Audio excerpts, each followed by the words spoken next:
अरे जीजा, सही है भाई, दुनिया का यही नियम है। दूसरों की गलती सबको दिखाई देती है, अपनी किसी को नहीं दिखती। मेरी तो दिखी, और अपनी कि जितनी बड़ी बड़ी बकैती अंदर करके आए हैं, इसका अंदाजा है हमारे मामहीन को। बड़ी बड़ी बातें साग भात खाते। बड़ी बड़ी बातें नहीं जीजा, जो दिल कहता गया मैं बोलता गया। हाँ, पूजा का जो सच था उसके लिए जरूर मैंने दिमाग इस्तेमाल किया था, पर वो ड्रामा सिर्फ वहीं तक है।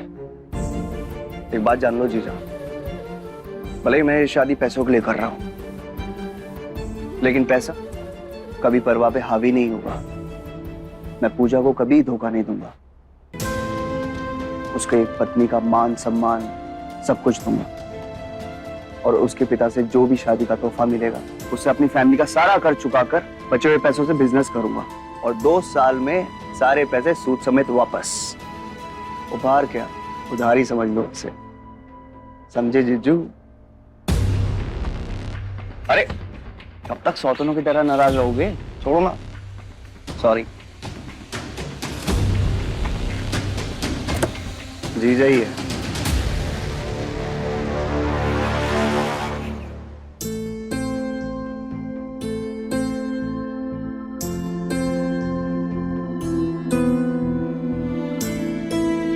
पापा, अब आपको उसकी बात पे भरोसा है या मेरी? मैं कह रही हूँ ना, पूजा दी से कुछ नहीं हुआ था ऐसा। मुझसे गलती हुई थी उस दिन। मैं खोटा से और खोटा ही रहूंगी। बस कर।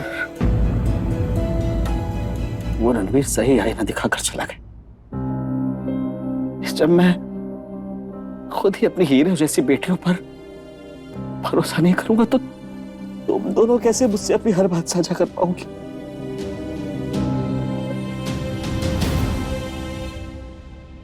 तू खोटा सिक्का नहीं। रणवीर ने आज मुझ पर एक बहुत बड़ा एहसान किया, वरना मैं सारी जिंदगी तुझ पर ऐसे ही चिल्लाता था, तुझे सुनाता रहता।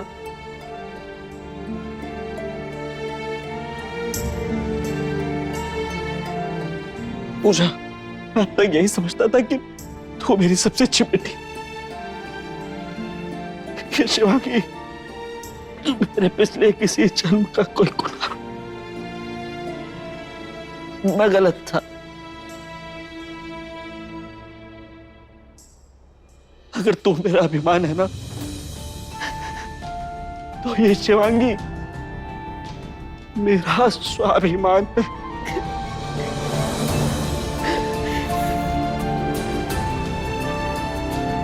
बेटा, बहुत किस्मत वाली हो तुम, जो तुम्हें ऐसी बहन मिली,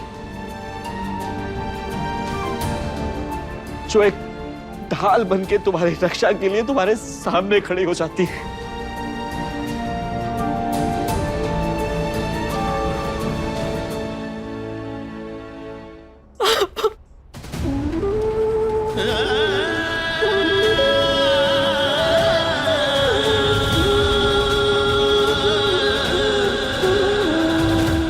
पूजा बेटा, तुम मुझे कम से कम सच सच बता देती, मैं लल्ला को सब कुछ ठीक से समझा देती। गलती हो गई दादी माँ, मैं सब सच बताना चाहती थी, पर शिवांगी ने मुझे अपनी कसम दे रखी थी और हम दोनों घबरा भी गई थी। वो तो भला और रणवीर जिसने आकर सारा सच सामने रख दिया। लेकिन बेटा, एक बात तो माननी पड़ेगी तुम्हें, कि तुम्हें सही और गलत का फैसला लेना नहीं आता, उसमें तुम थोड़ी कच्ची हो। अरे बेटा, जो कहना था वो कहकर चला गया। अरे तुम भी कुछ कहो, बोलो कि ये लड़का मुझे पसंद है, मुझे इससे शादी करनी है। अच्छा ठीक है, मैं ही कह देता हूं, रणवीर एक नेक और बहुत अच्छा लड़का है। और बेटा, तुम्हें रणवीर से अच्छा जीवन साथी मिल नहीं सकता। 2 मुलाकातों में सारी गलतफहमियां दूर कर दी उसने, सारी सच्चाई सामने परोस के रख दी। बस इस चक्कर में बेटा एक बहुत बड़ी गड़बड़ हो गई। क्या गड़बड़ पापा? बेटा खाना ठंडा हो गया। तो अब खाना खा ले। चलो अम्मा चलो। पर पापा इतना बड़ा फैसला लेने से पहले थोड़ा टाइम लेके एक बार सोच लेते हैं ना। बेटा मैंने अपनी पूरी जिंदगी निकाली है इस दुनिया के झूठ और फरेब का सामना करते हुए। मैं एक बार गलत हो सकता हूँ, बार बार नहीं। रणवीर अच्छा लड़का है और हमारी पूजा की पसंद बुरी हो ही नहीं सकती। चलो खाना खाते हैं। ठीक चल।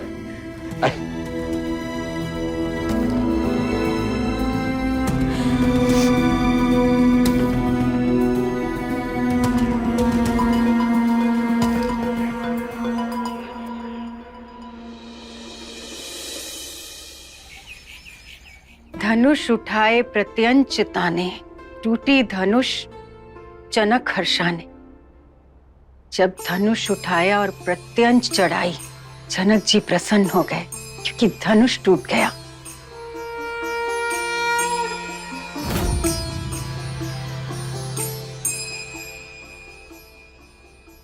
राम जी, सिर्फ 10 ही दिन बचे हैं।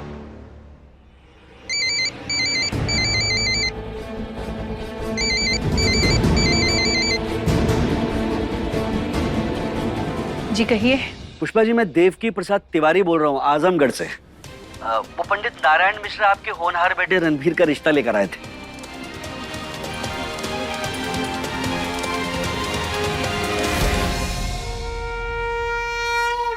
जी कहिए। पुष्पा जी, मैं अपनी बड़ी बेटी पूजा और आपके बेटे रणवीर के रिश्ते की बात आपसे करना चाहता था। तो क्या कल हम लोग आपके घर आ सकते हैं? जी तिवारी जी, आप जब चाहे आ सकते हैं। स्वागत है हमारे घर में। धन्यवाद पुष्पा जी, धन्यवाद।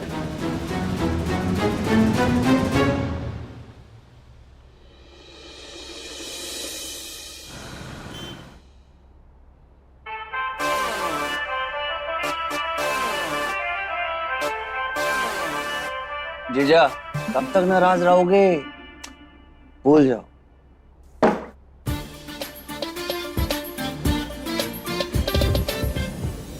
सीधा उठकर मारना बनता था क्या?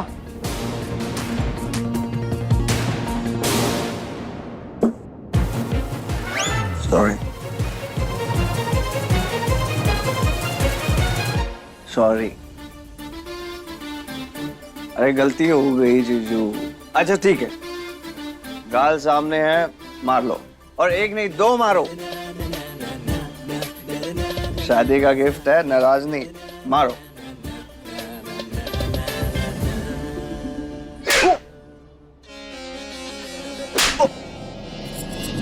दो क्यों? तूने ही तो कहा था 2 मार दो। हाँ जीजा, हाँ वो आंखों के सामने ना अंधेरा छा गया। लोग बोलते हैं मारता कौन है यार? आपने तो अपने हाथ से हस्ताक्षर दे दिए यार। दामाद, मेरी भी आंखों के सामने अंधेरा छा गया था और बेइज्जती भी महसूस हुई थी। ले, हस्ताक्षर मिट जाएंगे और खून भी नहीं जमेगा। चलो ठीक है, अब गटकनी भी चालू करो। हेलो। आज तो वैसे भी सेलिब्रेट करने का दिन है। कल तक तेरा रिश्ता तय हो जाएगा और 25 तारीख तक हर हाल में शादी। चीयर्स। यस।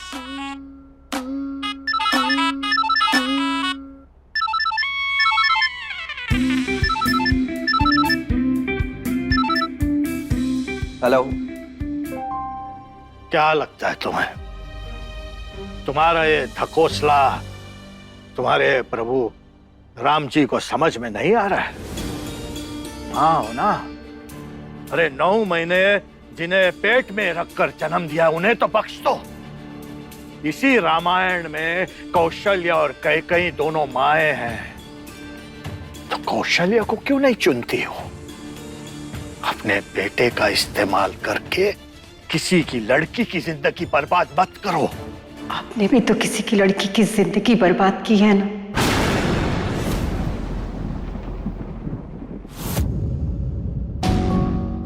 सोचिएगा पांडे जी, आपने आज तक हमें दिया ही क्या है? एक के बाद एक गलत फैसले लेकर हमारी जिंदगी बर्बाद करके हमें भिखारिन बनाने के अलावा एक दिन रात शराब में डूबा शराबी पति जो अपनी जिंदगी से हार चुका हो। पांडे जी, आपके गलत फैसलों का हर्जाना ना आज तक हमारे बच्चे और हम भुगत रहे हैं।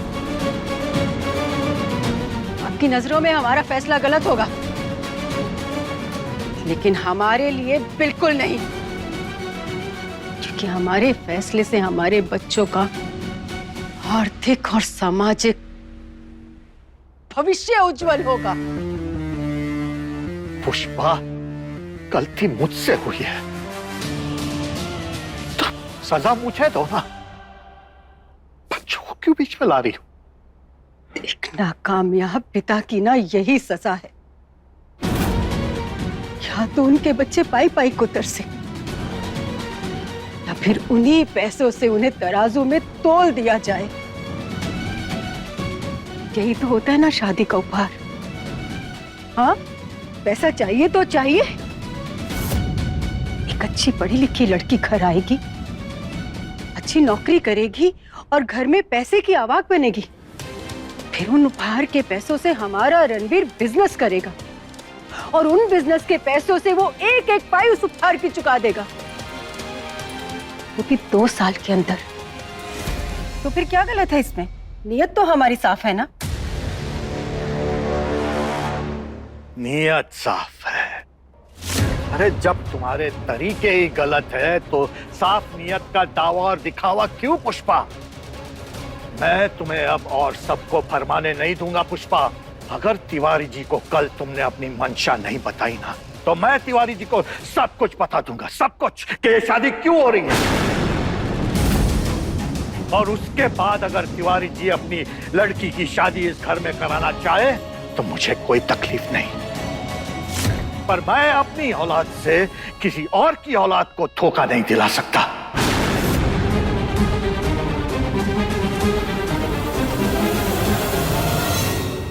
कहाँ हो तुम? पूछ तो ऐसी रही हो जैसे मैंने अपनी गुलामी तुम्हारे नाम कर दी हो। अरे नाम बताइए ना, कौन बोल रहा है? शिवांगी, शिवांगी तिवारी।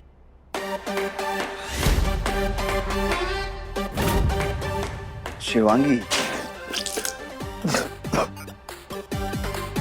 क्या? हाँ बोलो शिवांगी, क्या हुआ? सब ठीक? सब ठीक रहे इसलिए मिलना है तुमसे। मुझसे मिलना है? अभी? अभी के अभी। एक बात बताइए माँ, आखिर पापा को प्रॉब्लम क्या है? आज तक तो खुद ढंग का कुछ कर नहीं पाए हम सबके लिए, आप कर रही हो तो आड़े आ रहे। आखिर चाहते क्या है वो? अरे मेरी जिम की मेंबरशिप तक खत्म होने वाली है। माँ, मैं तो गुल्लक में कंकड़ पत्थर डाल के उसकी खनक सुनते सुनते मेरे कान बहरे हो गए। अब तो खनक सुनूंगी तो गोल्ड और चांदी का ही। और वैसे भी माँ, रोशनी के पापा उनकी 50,000 की सैलरी में आखिर कब तक इतने सारे नंगे नहाएंगे और निचोड़ेंगे? आप ये बताइए। मम्मी जी, पापा जी का कुछ कीजिए ना प्लीज। पूरा टाइम किचन में काम कर करके ना, देखिए ना मेरे हाथ कितने सख्त हो गए। अब तो ये भी मेरा हाथ नहीं पकड़ते। देखा मम्मी जी कैसे किया उन्होंने? बस यही भड़ास देखना चाहते थे तुम लोगों की। हमें भी जानना था कि घर आने वाली लक्ष्मी के स्वागत के लिए तुम सब कितने तैयार हो। तुम बच्चों के लिए ना, तुम्हारे पापा को कोई इलाज तो करना ही होगा। अनिकेत जी माँ। हमारे कमरे में ड्रॉर में एक दवाई की शीशी पड़ी है, वो ले आओ। मुंह क्या देख रही हो, लेके आओ ना जल्दी।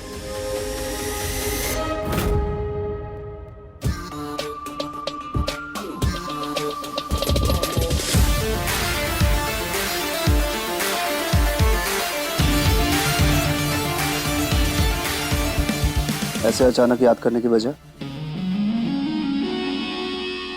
तुम्हारे फोन नंबर के लास्ट 3 डिजिट्स 420। मतलब?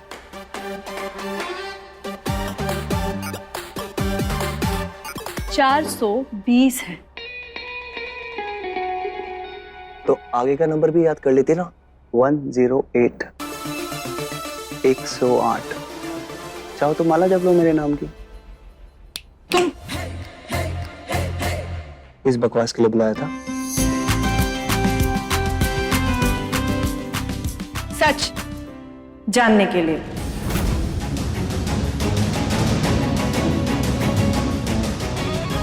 कौन सा सच?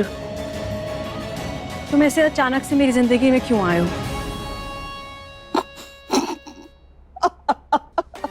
तुम्हारी जिंदगी में?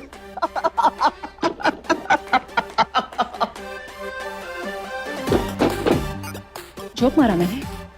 जोक की तो है तुम्हारी लाइफ में। मुझे लगता है ना तुम्हारी दिमाग की वायरिंग में ना थोड़ी सी प्रॉब्लम है। मतलब संजोग नाम का भी एक शब्द होता है, और जब वो काम करता है ना तो अचानक पंडित जी के जरिए शादी का रिश्ता उड़ के चला आता है। फिर अचानक एक सुंदर कांड हो जाता है जिसमें 2 सुंदर लोग एक दूसरे को चाहने लगते हैं।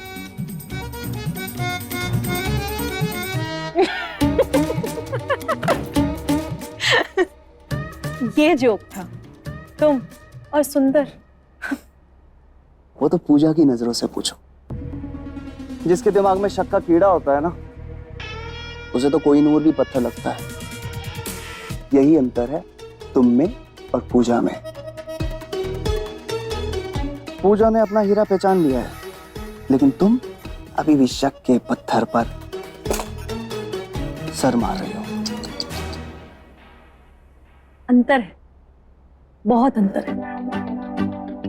दी भोली है और मैं खाला। तुम्हें चुपते रहना ही मेरा काम है।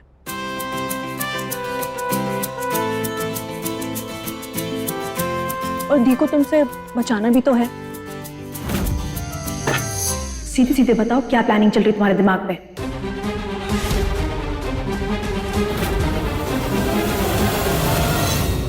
ये लीजिए मम्मी जी।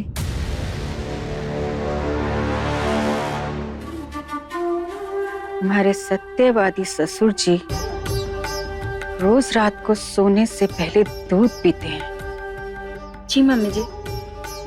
आज रात इस शीशी में से ना 4 गोलियां उनके दूध में अच्छे से मिला देना। पर याद रहे, ना 4 से कम ना 4 से ज्यादा। मम्मी जी, फिर आपकी रंगीन साड़ियों का क्या होगा? देना।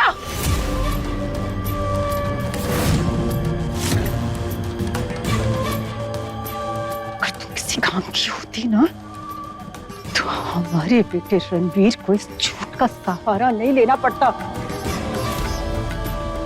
तो हमें तुम्हारी शादी के बाद पता चला कि इम्तिहान में तुम्हारी जगह कोई और बैठ के इम्तिहान देता था। अपने इंटरव्यू में भी तुम गोबर ली पाई। बहुत फिक्र हो रही है तुम्हें हमारी रंगीन साड़ियों की। अपने बाप के घर से ढेर सारा उपहार लाई हो ना। इसका ये मतलब नहीं है कि जब जहां दिल किया अपना ये मनहूस मुंह खोल दोगी। तुम ही खाना बनाती हो ना नैना? जी मम्मी जी।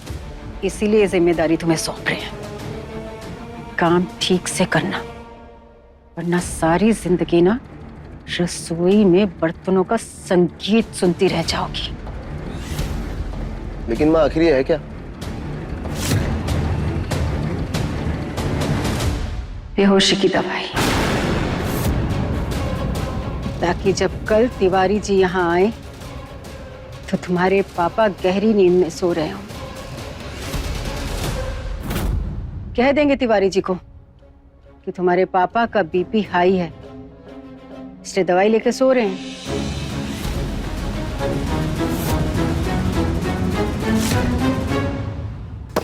बस इतना जान लो कि मैं पूजा को बहुत खुश रखूंगा। उसे कभी किसी चीज की कमी नहीं होने दूंगा। अब तुम भी इस शक्की दिमाग को थोड़ा कंट्रोल में रखो और जो संजोग बन रहा है उसे मानो। हमारी और तुम्हारे परिवार के लिए यही सही है। और शादी के बाद पूजा जो करना चाहती है वो कर सकती है। वो रिश्ते में होगी, किसी बंधन में नहीं।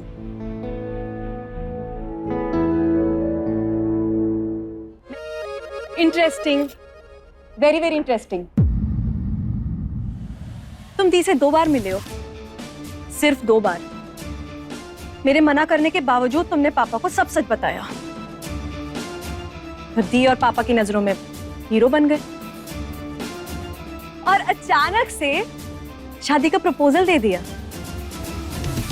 किसी आवारा आशिक की तरह। पापा खुश, दादी अम्मा खुश, दी बेहद खुश। खुशी खुशी में पापा ने तुम्हारी माँ को कॉल कर दिया और शादी की बात कर ली, और वो झट से खुशी खुशी मान भी गई। संजोग का डोज ज्यादा नहीं हो गया मिस्टर? मैं भी आ रही हूँ कल पापा के साथ तुम्हारे घर। कल सब साफ हो जाएगा कि ये सब जो हो रहा है ये कोई संजोग है या तुम्हारा कोई षड्यंत्र। और रणबीर पांडे, अगर मुझे पता चला कि ये सब तुम्हारा कोई प्लान था तो तुम और तुम्हारी फैमिली बहुत पछताएंगे।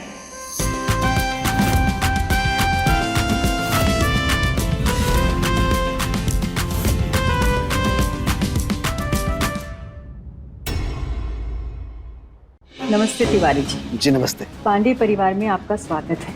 कुछ गड़बड़ तो पक्का है और बहुत जल्दी तुम सबका भांडा फूटने वाला है। सुनिए,